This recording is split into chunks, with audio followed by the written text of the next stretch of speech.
point, they could either choose to go up or choose to lead a normal life. Our next session is about declaring breakdowns. I come from the state of Kerala where shutdown is common, not really breakdown. The moderator defines breakdown as a point, as a defining moment, where you have a choice to define the future which you want to build. So we have 4 panelists this time, which is led by Samir Dua. He is the author of Declaring Breakdowns, powerfully creating a future that matters through a 6 simple steps. He was a founder of Institute of Generative Leadership to provide management development support and education, and earlier he was the managing director of Das Bank. Could I have some chairs over here, please? Chairs, 4 chairs. The first panelist is Vishal Dhupar. He is the managing director of NVIDIA Asia South Corporation since 2010, and previously he was managing director for South Asia at Symantec and Autodesk. And Atul Satija, he is the founder and CEO of the Nudge Foundation, which focuses on sustainable poverty alleviation.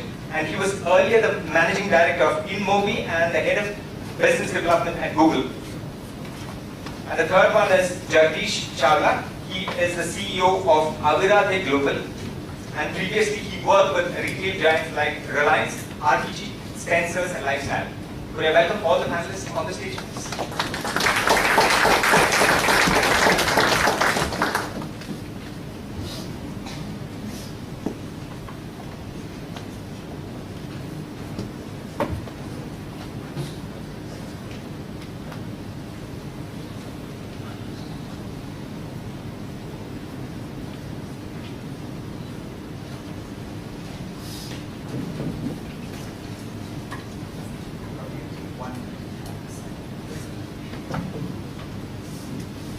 Good afternoon, everybody, and thank you for being here today.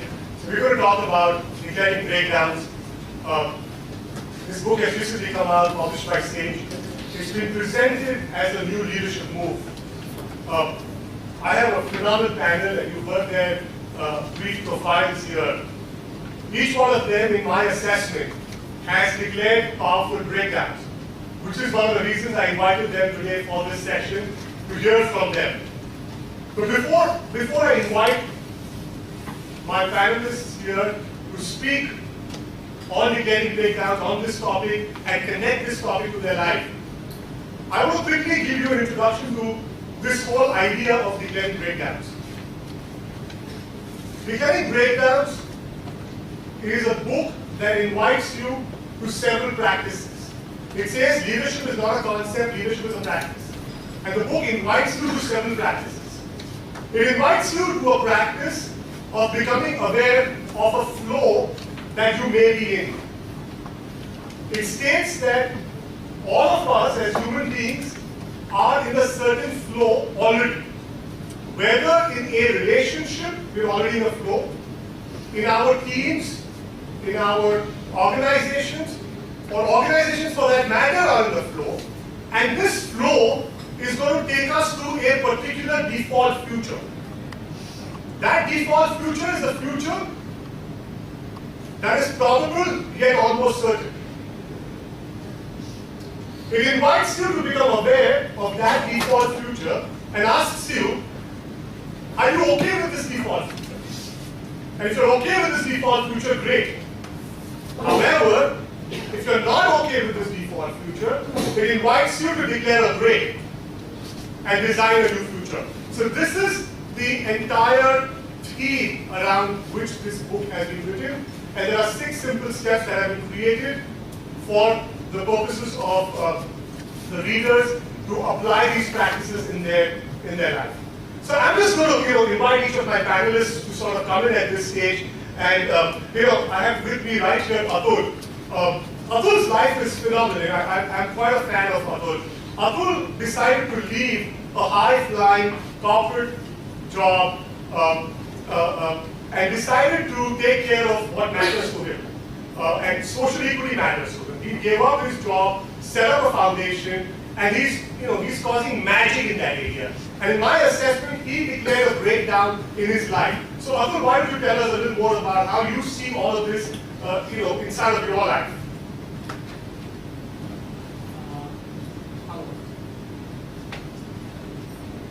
Hi everyone. So when I read Sameer's book, and to be honest, I got his book day before yesterday, and I just spent last night going through it, and it took me back to 2008. I had a very regular sort of typical Indian, reasonably smart guy, career engineer, MBA, get into IT services, go to US, do some work, come back, find something else. So I went through all of this. But somewhere in my journey, as I was growing up, I had this notion that I want to retire into the social sector. Has any of you thought about it? Anyone? So I see multiple hands here, right? So I grew up with this notion, right? Retire होने के बाद में go to social service. Somewhere as the career grew, this notion of retirement in 60s shifted to 50s, which then shifted to 40s. So I was in early 30s, working in Google, heading the mobile business for Google for Japan and Asia, a few $100 million in revenue. The role had the part Tokyo, part Singapore, part India sort of portfolio. And something was not, working out. And I was like, I'm sitting in my 30s. I want to retire in 40s in the social sector. Where is this taking me? Right? So I was in this flow, as Sameer said, right? It was a drift of life. This is going on. I had somewhere loosely made a decision that I want to retire into the social sector. I didn't do anything about it. So one random Sunday, in Sameer's language, I declared a breakdown. I said, you know what, this is not working out. I need to do something about it to be ready by 40. The only thing I had done by then in the social sector is, selling these raffle tickets for helpage and walking into slums for pride, doing these surveys and kind of finding out, the basic data about the slum. So I said, let me call some NGOs around. And it's very difficult to find NGOs data in India. So I kind of went to random websites, called a few guys. And I chanced upon an NGO that seemed trustworthy. It is the biggest issue in the NGO sector in India. And the guys were reasonably smart. I went and talked to them. They said, oh, we can't volunteer.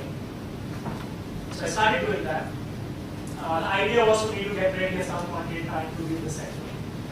So somewhere in that moment, which I now have a new language for, thanks to Sameer, I declared that they were not okay with this drift. Right? So I said, okay, let me do something. I started volunteering for them. I became a donor. I became a volunteer. I didn't realize in 3 months they said, come and join our board. Then they said, come and chair the board. So I took up the chairmanship of an NGO that somebody started. And I really kind of did everything to it. Right? So I used to come back on Google jobs 6 in the evening, 6 to 3 in the morning. I used to volunteer alone in their office. They would do their 9 to 5. And then at 6 in the morning, you kind of get ready, go to the airport, and do whatever you have to do. 2.5 years of that, Google asked me to relocate to Tokyo and find some more sort of career challenge in marketing. I said, oh, I have found what I want to do. So I resigned and joined back then, which was a very small startup in India. And it was a good fun ride. I again very quickly realized I was again getting back into the career. The volunteering stopped. I moved to Bangalore. I again started enjoying the corporate job. The fun of a startup, doing some great work, smart people, building something, adrenaline rush. It's not that I enjoy it, I enjoy it. I kind of live on that drug as well. But why not do the same thing somewhere else? So 1 month, 6 months, 1 year became 5 years again. And it again hit me one day and said, what is going on here? Right? I started. I broke the drift I was in. I declared the breakdown. I started working on it. But somewhere again I went back into the cycle. So I again had to wake up one day and say, this is not done. 5 years have gone by.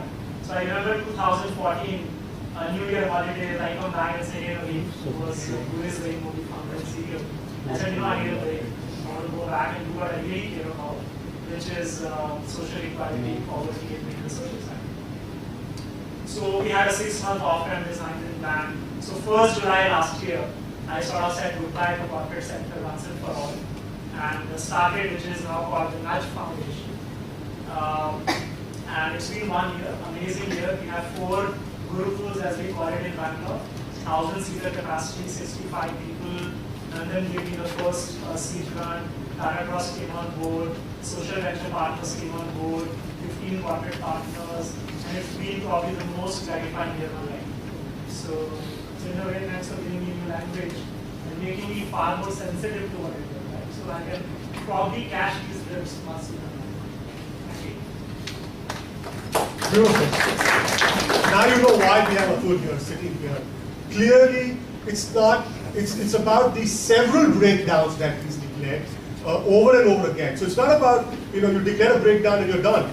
It's being in this moment all the time of question. Where am I headed? What is that default future? If that's the default future, am I okay or not okay? And here is somebody who's a great example of taking care of what matters to him. I at this stage want to bring in Jagdish as well. Jagdish is from the fashion industry. Jagdish understands this language to a large extent. Jagdish is a master in this whole space of declaring breakdowns. And Jagdish, do you want to throw some light from your perspective, please? Firstly, thank you very much, Sameer, for giving me the privilege to share what Sameer has done. Before I even get into talking about myself, I think it will be something about Sameer because I know him personally. What has inspired him to write this book? Sameer has been a man who has given some distinctions what he is doing in this book. Real time. He has challenged some of the things which really went against him, and he has brought back the light that he wanted to do. And in that inspiration, in fact, I'm learning from Sameer a lot. And reading this book since last 1 month now, I have found that what Sameer has done in the last 6-8 months to a year, I have not seen that kind of a progress that I could have imagined myself to be having been in that shoes. I'm sure Sameer will give us time to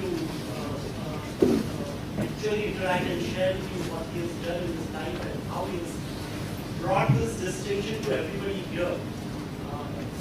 This book is not about just declaring breakdowns. To me, this book is about bringing in transformation in any area of your life that you choose to have.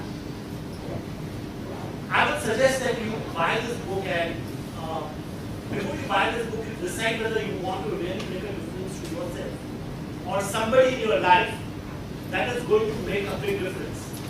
If you don't have that intention, then don't even bother to buy this book. But once you have taken that intention and gone through this 6-step process, what he's explained, I can assure you there will be some shift in the way you operate as a human being. It will not only impact the area that you are working on, taking that as a project, it will impact other areas of your life. And that is what has been happening to me since last 6 months. I've been working on this issue in my work, and I'm seeing transformations happening. Let me tell you why this book is not just about breakdown. When we say breakdown, what do we really understand from that word breakdown? I'm sure Sameer is going to give that distinction, and then maybe I will add a few things to that. But that breakdown only happens when there is a commitment. So if you have a project in your mind that you want to work on and make a difference in that area, you have a commitment to that project, right? You have a particular goal that you want to achieve in that particular project. When you will declare breakdown is when you don't achieve that goal. So, let me just give you a small example of how somebody has declared breakdown and has brought a change in his own life before I could talk about myself. I have been working for last 3 years in Sri Lanka, Colombo, which is a fashion manufacturing hub for the world market. It makes the most beautiful lingerie for the world market. They also make very high specialized women's wear fashion for the world market. And it's a beautiful city, Colombo, and if you go around, it has its own culture, it has got its own beauty in terms of art. So there's one very interesting art gallery very near to my house, and I frequently visit on every Sunday afternoon. And then I bump into a very senior man, and I'm having a conversation with him. The particular gallery has a lot of sitting space, so I sit down and he starts talking to me. I don't realize I was talking to a very senior person from this garment industry. Till the time he pulled out a coffee table book and presented to me and asked my name and gave his autograph. I was actually talking to a celebrity. And having been reading Samir's book and having some thoughts and understanding, I was just turning some pages of that book while having coffee with him. I realized he is not just a senior person in the industry, he was a boxing champion himself and had been in some Olympics as the cornerman. Now, so I asked him, the title of the book is The Cornerman. I said, what does the cornerman really mean? Can you explain to me? Because I don't understand boxing so much. And he said, cornerman is not a coach. A coach is the one who really develops you and builds your techniques and makes you what you are. Cornerman is with you when the match is happening. And all that blood and sweat, all that comes out, he is the one who will assist you, pull the bucket, give you the towel, wash your wounds, but also at that moment be with you and guide you and be the spirit behind you. And that's a big responsibility according to him. And he loves that job. He has been in the Olympics, and what made him go to that level as a cornerman was that I asked him, what is it that really happened with you that made you go to such a level and be in the Olympics, not 1, 2, 4 Olympics you were not? He said, my first match which was there in Olympics, this particular player was to go there, and I whispered something in his ears, and he went, and we lost. And you know what? I screwed it up. Somebody could say that I screwed it up is what actually Samir is trying to explain to you by meaning how you declare a breakdown and what happens to you when you declare a breakdown. Very interesting. Can you see how Jagdish has sort of brought in a whole new perspective here? He's actually saying there's a corner man who's taking responsibility. He's actually saying that this man says that what I said caused the future. The future that got caused is a function of me. And that's a very powerful place to come from. He's saying that this man can declare a breakdown in his conversations. So if he sees this man acting in a particular manner on the boxing ring, he can actually say something different that will change the future. And that's very powerful. So this book talks about conversations. It's all about conversations that you have. It's about conversations that you don't have. It's about conversations that you have with yourself and conversations that you have with the other people. So that's the whole crux of this whole idea of declaring breakdowns. Jagdish, thank you so much. Vishal, how about you coming in and talking about taking this forward from where Jagdish is left. Let's talk about responsibility. The way we look at responsibility in leadership and in declaring breakdowns, we say responsibility is to take a posture. It's to take a posture that I will make that change happen. I will make that future happen. If my current flow is not going to give me that future, I will cause that shift. Like Atul did, for example. So, Vishal, how would you like to take this forward? And bring your life in. I'm not only going to bring my life in it, but what I'm going to try and share. And this is definitely not an advertisement for the company that I work for. But there's some phenomenal learnings that I've had over a few years. And your books have actually allowed me to reflect upon it and learn so much more because of that. But a lot of the stuff is has spoken, written, and we probably practiced it subconsciously. So, late 2010, I got into NVIDIA in a company which I should have never been for. My 25 years had nothing to do with the semiconductor. And there was no way I knew how I could add value to a semiconductor, except the fact that there were two men who were after me for 10 months, convincing me that the way you need to look at it, Vishal, is there's a revolution that's taking place where the PC era is shifting towards the mobile era, and we will make a dramatic difference. And those words resonated inside me, and I said, okay, I need to step away from my comfort and I need to move into this direction. And there was few fundamental things that I believe that would make a difference to me. And the first thing that would make a difference to me, if I can take the India business to the next level, like everybody else does, right? Okay, I'm an outsider, I've come inside, I'm going to tell you that, what you are doing is not good enough, let's go and do 2x, 3x, 4x. Pretty much an objective that you set up, you get your teams, you listen to them, you understand the environment, and then you come up with a starting game. So NVIDIA is very synonymous with gaming. And we said we were going to make a difference to the Indian gaming environment by a tune of doubling this business in 18 months. So once we were doing the environment part, we realized that if people go to Indians and the youngsters, they always borrow money from their parents. They don't have that kind of affordability. And parents have a cultural blockage that children should not do, especially to this children. And somebody came and told me my child is going to become a professional in esports, I will start sweating. And here we are trying to tell that we are actually going to go the business pretty much against the culture. So I came up with this idea thinking that I'm a Swiss kid, I've understood, I've listened to everyone. Okay, why call it gaming?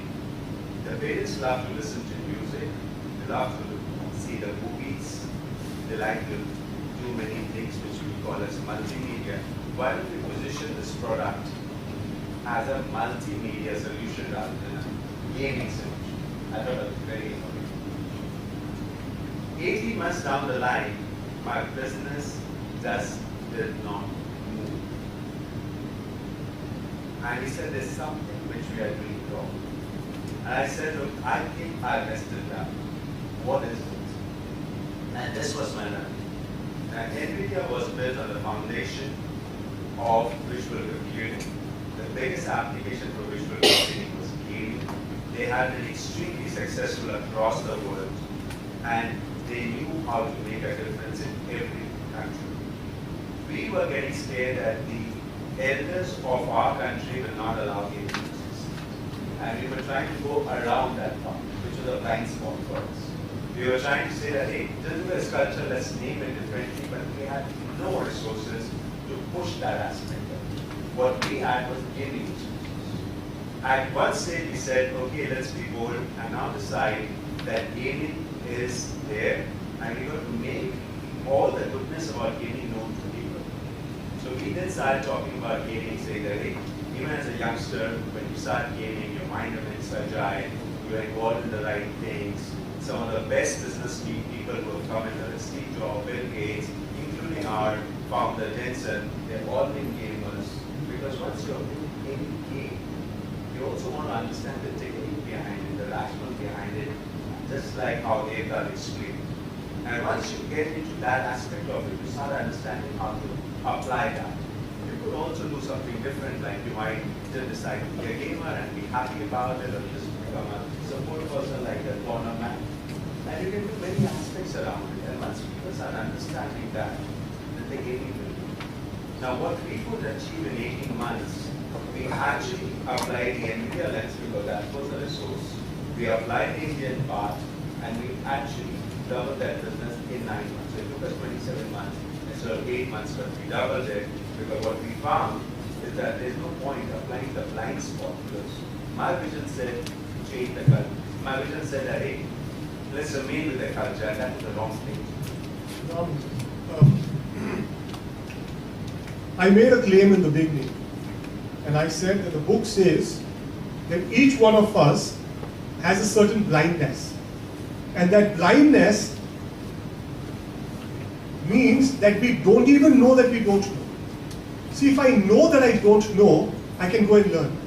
But if I don't even know that I don't know, then I don't have any access to action.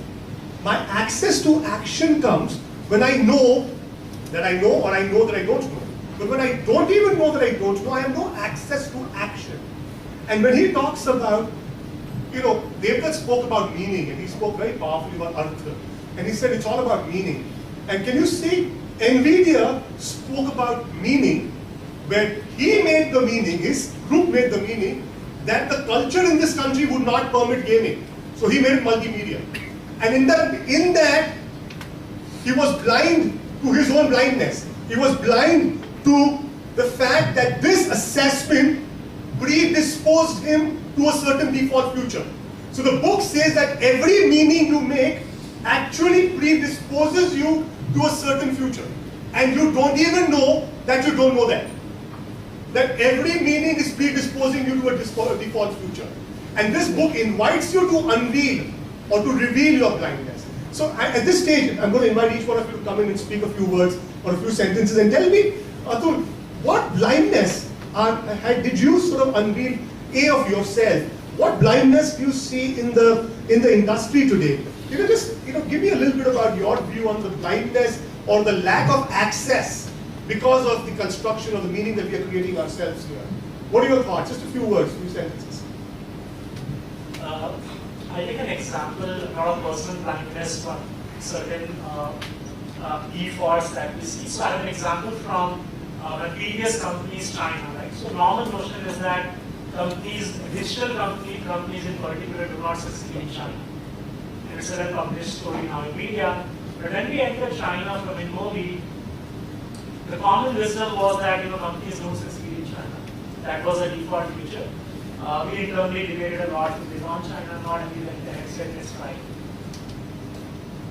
We did not know that the Chinese culture operates very, very differently in certain ways. We knew it operates differently, but we just didn't know anything beyond that at all.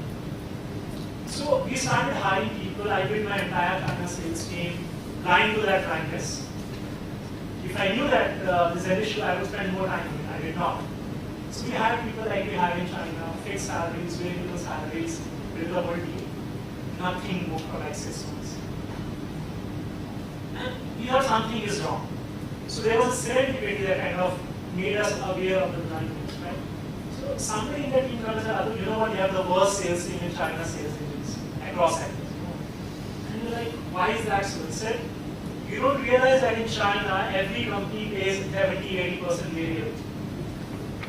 So the worst people in the sector who can't afford to live with that 20% bonus because they don't make variable are the only ones applying to you. And you have this Indian model of 70-80% fixed salaries. You never attack a good resume. So within that resume you find somebody who's bilingual, can understand your issues and can sort of resonate with what you're doing, and you build your sales team on it. So we declared a breakdown, not because we knew this issue, but because it came up. With somebody coming up with me, that person probably inside the organization was empowered enough to declare a breakdown. So he declared it for us. We accepted that. We changed the entire organization, and we were the first global company to have discovered that problem. So we removed that blindness which global companies have for China. It's one of them. There are too many.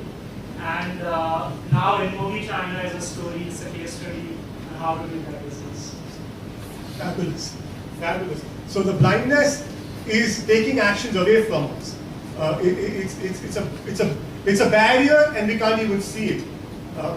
Interesting. Now we have limited time, and I certainly want to take some questions and spend 15 minutes on your questions. If you want to finish by 3:45 today, but I'd like Jagdish, if you can say a few sentences on what does it mean to create a powerful future. There's a default future. What does it mean to create a powerful future? And I'd really like to hear from your life about creating a powerful future, but in a few sentences each one. Yeah, so I think it's a very business environment, and bringing your personal examples could be a good way of doing it, but I would like to bring my professional example, which I personally got involved in, and how I brought about a turnaround by not following the norm of being, accepting the norms of the default future, which is visible to us. So let me give you an example coming from this industry of fashion. This industry has its own challenges, and many of you must be aware of the kind of changes that are happening very fast in this industry, because we, in the fashion business, we don't believe in following the past, but we look at the trends in the future. Constantly there is a challenge in us to say that what is it that the customer is going to want in the next season. Now, a typical way any big organization would run, they have to give a forecast almost 1 year ahead of time. So your default future is that this is it.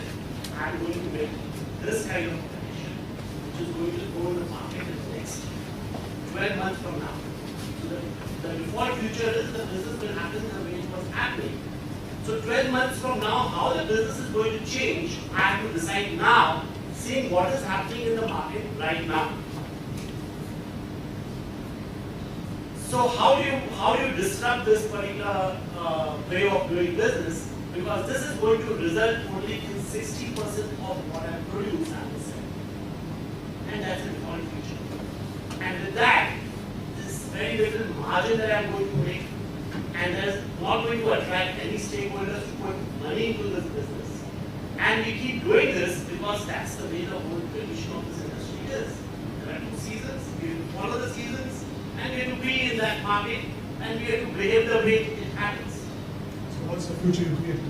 So the future I created for myself, and not knowing how I will do that, is I said that I'm going to create a 75% sell-through against the past norm of 60%. And I didn't know how I do that. And I told my design team, let's work on this, let's keep some things in reserve. I blocked some capacity, and I told the management I'm going to spend a little more money on production. I'm going to not bother about the economies in this particular direction, and we will see. If it doesn't work, it's fine. But if it works, we have a new way to do business. So it's interesting. Can you see 60%? He said 75%. We heard Vishal speak, we want to go 2x in 9 months. How did you create it? How did the creation happen? Why 2x and not 4x? Why 2x and not 0.5x? Why 9 months, why not 7 months? Because we are also blind to the fact that when we are speaking, we are bringing a world into existence, which is why it's called declaring. You are bringing a world into existence in just your speaking. You're speaking and you're designing the future. So, Vishal, if you can come back in, why, I don't want to go why, because I think that'll be another, earth there and another meaning there. But let's hear you talk about these futures that have been generated just in the speaking of the CEO, just in the speaking of the board. The entire organization's direction shifts because somebody says, we are going to play 2x game. Somebody says, we're going to play this impact game. Somebody says it, and the entire organization rallies around that. So very quickly, we've got 10 minutes, so I will take questions after that. Vishal. Okay, I'm going to try and make this in a couple of minutes. So there's a reflection, as Jagdish was talking about. It's 2004. In fact, it was actually the 2nd January 2005. A lady called Carol Barnes came into India. She's run one of the best worldwide. First trip into India. And after spending 2-3 days of holiday, she tried to get a feel of the culture. She comes and says, for the last 8 years, our business has been between 5 and 10% of what it was on the previous 8 years from today. How to make it change? And the instinctive input that she was getting was, change the price. Because the price is so high, all softwares are pirated. In fact, for 1 copy of AutoCAD, there are 10 copies that are available. And how will you ever make a sale? And she kept on following the solution. She kept on following the solution. And she said, hey, if I want to do 50x, it's not 2x. If I want to do 50x, in 1 year flat, how will you do it? And the instant answer was price. But can price alone give you 50x? No. And within about 3 months, a team was established. It was not only price, it was about education, it was about marketing, it was about how do you reach the use cases, and multitude of things. And price was below. The country was now measured on units rather than being measured on revenue. And it was obvious that even if the price was reduced, if you go to 58, revenue by default will come. So I think sometimes it's not about that you pick up a number and you don't want to sound foolish saying, hey, how can I do 10x or 15x? It's just the fact that you are putting a stake in the ground and saying, I'm going to make a difference, and then you find the method how you're going to make a difference. And that's what you have to do. Fantastic. So the what comes first and the how will always come afterwards. So on that note, we have some time. If you have any questions, this panel would, I'm sure, be delighted to answer the questions that you have. Yes, sir. Yeah. You want to yell out? Go ahead. Yell out. Atul. My question, actually not question, just a simple inquiry. You can hear you actually. Right, okay? Yeah. Atul, like you have a good line with Google and multiple companies. And dream companies to any IT guy, honestly. And I work in a company, it's also a real estate company, I'm a marketing guy here. Same thought I have with you, like going to start some NGO or to work for social. So just wanted to know from your side, when you thought ahead of this, you had anything in your mind to back up your family first? Because I don't know financial backgrounds. I maybe not like you or you maybe not like me. This is one very big thought to any one who quits the job and starts something which is ROI is very less, as other speaker earlier told. ROI is very less on this. The other thing is that how do you cluster someone with quitting job and going fully fledged or half-hearted or start with them? So, very good question. I spent a lot of time worrying about that problem. See, the cost of volunteering is very low because all I'm giving is time, and I get feedback on a daily basis, like any software. Right? I mean, you get feedback from customers in real time when you do a Google search as Google. So I could any day decide to go to somebody else. What was actually important for me in that moment is for me to decide that, hey, this is not okay. Here is a breakdown I am declaring to do a different future, to create a different future. And the action that I had to create is to go and do something about it. And the action was to volunteer. So volunteering was not an expensive one. You can do that, doesn't cost you anything, and you can earn your salary. I was in early 30s and I wanted to retire in 40s. So that is what I did. Last year is when I was turning 38. So what was pestering me, can I do it in my 30s? Which prompted me and said, how do I do my financial planning to do in my 30s and not get into my 40s to do this? And I had to work around it. We had a long conversation at home, my wife, my daughter, she's 10 now. And you'll be amazed how a 10-year-old can also understand when you make choices what it means to the whole environment around. I didn't have to worry about the basic lifestyle change for many years, so it was an easier decision. Not everybody, maybe not in the same boat. But I think more important point here is that if you start deciding something and make an action plan towards that end goal, things will happen.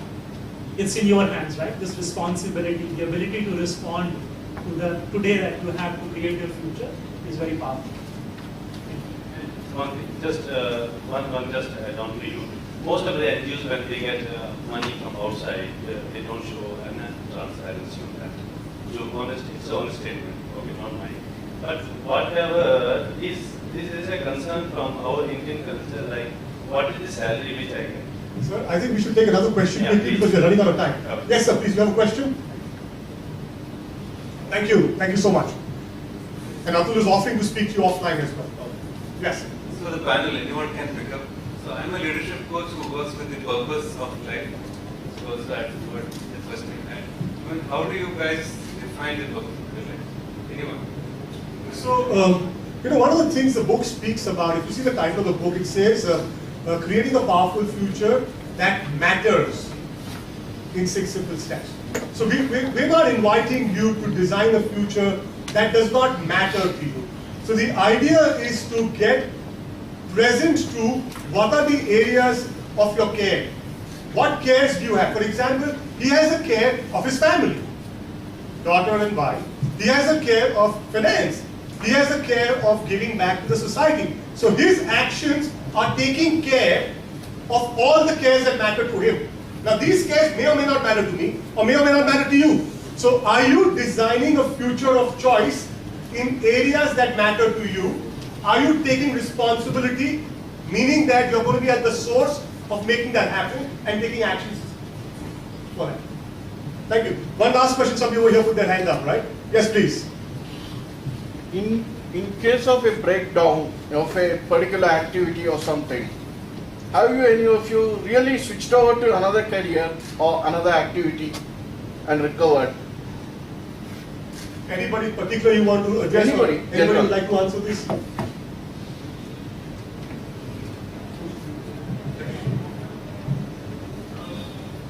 So actually it depends the source of what is it that is causing you to say there is a breakdown. Basically maybe lack of enthusiasm, we lose our interest in work, something like that. Absolutely. So if you go to the source of that, what is it that is causing you to not have enthusiasm will answer you what is your calling. And moment you discover that that is my calling, like Devdutt told us in the morning when he introduced himself, there were only 2 choices, to be an engineer or to be a doctor. He chose to be a doctor. But then his calling came out. And then he decided he is a great communicator. And as a communicator, what he is doing today, he is serving the society in a very different way. It's all about your calling. Okay, so we've run out of time. I've got this lovely lady there showing me time sheets. So, my eye is constantly there. So thank you all of you for your fabulous participation today. And good luck. Good luck, everyone. Thank you. Just a moment. Wait a moment, please. Can I invite Shiny, who is one of the co-founders along